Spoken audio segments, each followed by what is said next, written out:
Hello guys, welcome back to my channel. Today I'd like to show you my fast and easy to follow eyebrow routine. Firstly, I comb my eyebrows thoroughly. I'm using L'Oreal Brow Artist in Cool Blonde. Starting at the almost beginning of the eyebrow, I understrike it to give it nice and defined shape.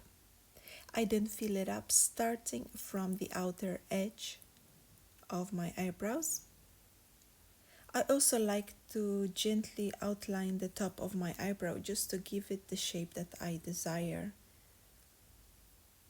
As I do it, I do very light and gentle strokes not to make my eyebrows too dark.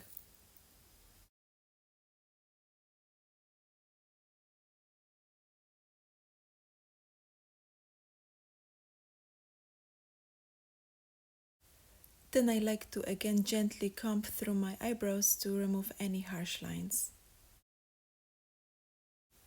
Now, using my Yves Saint Laurent Touch Eclat in color light, I clean up the bottom and the top of my eyebrow.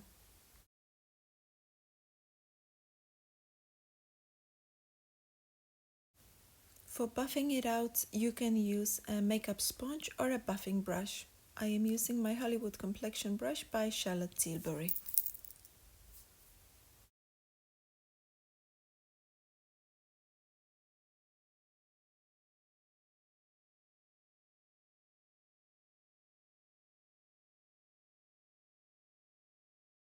So this is the final look. I hope you enjoyed this video. If so, please give it a thumb up and click subscribe. Thank you guys for watching and see you in my next video.